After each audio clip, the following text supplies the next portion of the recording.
So, Young Justice Phantoms, episode 20, I believe. To be honest, I had very little hopes in this show after this recent season, but this episode and the last episode, honestly, it's kind of starting to restore my faith in this show a little bit, because we got so much of what we've been waiting for plot wise, and I just don't understand why they didn't just do this. Why didn't they just focus on this, the stuff that we wanted to see? We got so much development with Beast Boy, and I really like that. In the performance of Beast Boy alone was incredible. Like, top tier performance, man. Like, he really knocked it out of the park. And as far as the General Zod situation, that we got so much development with that. We finally got more with Connor, something that the fans have been waiting for, and something that I personally have been waiting for. I'm really kind of irritated that he's still in the Phantom Zone at this point. Like I said, this is why I feel like they should have just like told this story. Focus on telling the stories we needed instead of the ones that they wanted to shove in here. All that development with Rocket or whatever really didn't need to be there for the grand scheme of the plot. You know what I'm saying? Like, it just, for what it just was unnecessary. Like, let's keep it a band here. And everything with Drew, there was this little scene that kind of pulled me out of the moment. Like, of course, there was the General Zod chanting. I just love how the black woman had a little bit more spice in her chanting, added a little bit of culture to it. It just a little bit of wokeness there. Don't understand how that's even possible for Kandorians or Daxamites, but apparently they have the same system that we do when it comes to accents or whatever, or flavor. I don't know. It was just kind of weird to me. Really, it was just odd. Did not know how to feel about it. And yeah, and we learned a lot about Toma Ray. Honestly, I didn't expect that. That kind of development kind of came out of left field. So apparently, the Kryptonians were in his sector of the galaxy, and I think that's really interesting. Like, that's a lot of guilt to have on your shoulder. And he really did show that, yeah, this really did get to him, the destruction of Krypton. He even talked about him mourning and how he knew the L family. And I'm like, God, Lee, let me guess, you was there when he was born too? Like, Jesus. Like,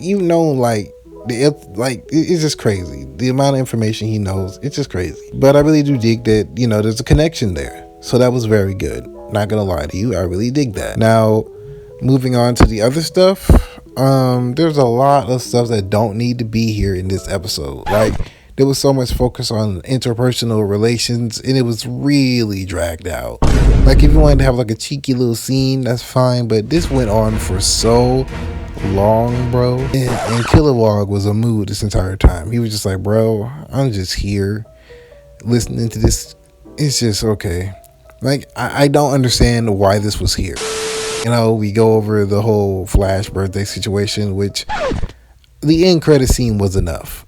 We get it. He's old. Everyone in Newtown is old, or Supertown, excuse me. Everyone in these planets is old. Everyone. So what was the point? You know what I'm saying? That was really dragged out, and I really did not like that. We got a lot with Lord Zod, of course, trying to find the Phantom Zone projector.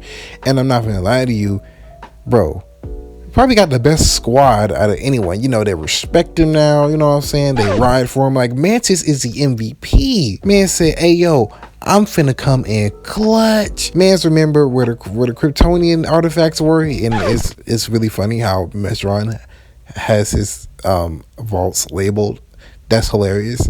I don't know why I found that funny to me. Like, it had a little Kryptonian symbol on it. I thought that was hilarious. But yeah, then Mantis, as I said, he came in clutch. He found the Phantom Zone projector, and man, was I kind of hype. I was mainly hyped because of, yes, we're finally gonna get Connor out of here, and more importantly, it was just kind of goated. Like, it was really goated. I can't lie to you. So yeah, great scene, them trying to find a Phantom Zone projector. Really interesting to see how they stack up against Metron physically. I get to see what he's capable of, and he's capable of almost, sneaking his way out of dangerous situations. I'm gonna give him that. He sure can weasel his way out of a situation when he wants to. And I like that, because he do look like one of those type of characters, one of those weaselly type of characters, so I like that.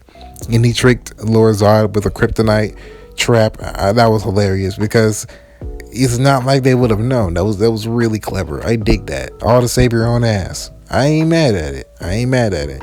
Do you, man? So yeah, I just found that interesting. The story was really good this episode, and honestly, it just gave us what the fans were wanting. You know, the plot threads that you left hanging for episodes and episodes at a time. And I'm not going to say that the Beast Boy reveal or the Beast Boy plots was in any way forced, because this says what we've been waiting for. So I can't really be too mad at it, because they finally gave it to us. They didn't just forget about it. I just don't like the stuff they added in its stead, you know, while it was away, you know. Why didn't you just tell this story from the get-go? You could have chopped out so many of the plot points that didn't need to be there. The Halo stuff didn't need to be there. Everything else in between did not need to be there. Like, this season, I honestly don't know what y'all are doing. Like, you'll give us something great, then bad, then great, then bad. Like, what are you doing? It's like the X-Men franchise all over again. Like, focus on the stories that we care about. It's literally that simple. Look at fan reception. Look at the endless amounts of videos folks are making and take that into account. Give fans what they ask for instead of what we don't. Stop trying to spread the message and get to what we want, because you have great writers and potential still. You're just not using it. And I don't understand why you're doing that. So yeah, man, honestly, at the end of the day, this episode was great. Honestly, it's getting an 8.5 for me. It was honestly really entertaining. We got so much stuff that we wanted to see. And yeah, that's pretty much the end of the video here. And peace out. Like and subscribe to all that good stuff, and we're out.